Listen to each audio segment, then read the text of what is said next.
Homme athénien, ce que vous révérez sans le connaître, c'est ce que je vous annonce, le Dieu qui a fait le monde et tout ce qui s'y trouve. Étant le Seigneur du ciel et de la terre, n'habite point dans des temples faits de mains d'hommes. Il n'est point servi par des mains humaines, comme s'il avait besoin de quoi que ce soit.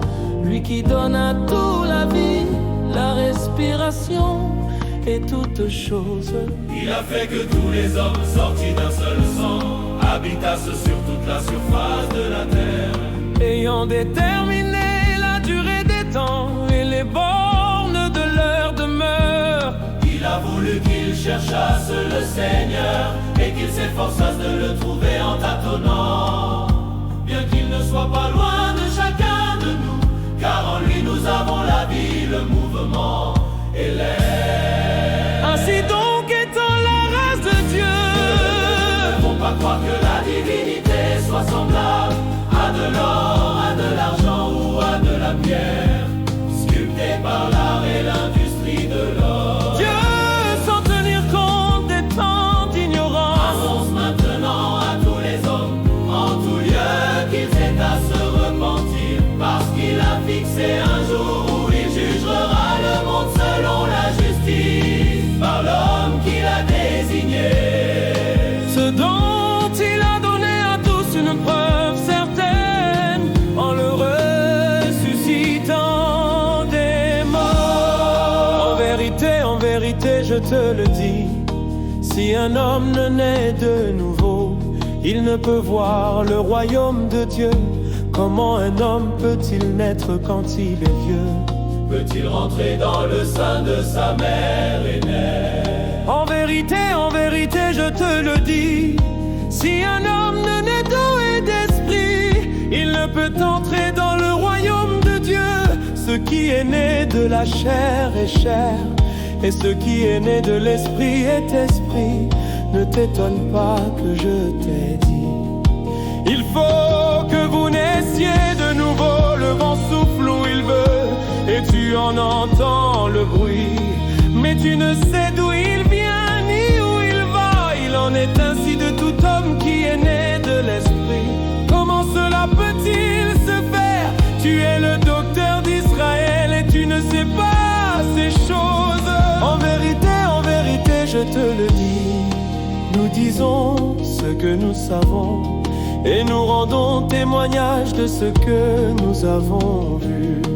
Et vous ne recevez pas notre témoignage, si vous ne croyez pas quand je vous ai parlé des choses terrestres. Comment croirez-vous quand je vous parlerai des choses célestes? Ainsi donc étant la race de Dieu, ne faut pas croire que la divinité soit semblable à de l'or, à de l'argent ou à de la pierre, sculptée par l'art et l'industrie de l'or. Dieu, sans tenir compte des temps d'ignorance, annonce maintenant à tous les hommes, en tout lieu, qu'ils aient à se repentir, parce qu'il a fixé un jour où il jugera le monde selon la justice, par l'homme qu'il a désigné. ce dont il a donné à tous une preuve certaine, En le ressuscitant des morts. personne n'est monté au ciel, si ce n'est celui qui est descendu du ciel, le Fils de l'homme qui est dans le ciel. Et comme Moïse éleva le serpent dans le désert, il faut de même que le Fils de l'homme soit élevé, afin que quiconque croit en lui ait la vie éternelle. Car Dieu a tant aimé le monde qu'il a donné son Fils unique, afin que quiconque croit en lui ne périsse point, mais qu'il ait la vie éternelle. Dieu en effet n'a pas envoyé son Fils dans le monde qu'il juge le monde, mais pour que le monde soit sauvé par lui. Celui qui croit en lui n'est point jugé, mais celui qui ne croit pas est déjà jugé, parce qu'il n'a pas cru au nom du Fils unique de Dieu. Et ce jugement, c'est que la lumière étant venue dans le monde, les hommes ont préféré les ténèbres à la lumière, parce que leurs œuvres étaient mauvaises. Car quiconque fait le mal est la lumière, et ne vient point à la lumière, de peur que ses œuvres ne soient dévoilées. Mais celui qui agit selon la vérité vient à la lumière, afin que ses œuvres soient manifestées, parce qu'elles sont faites en Dieu.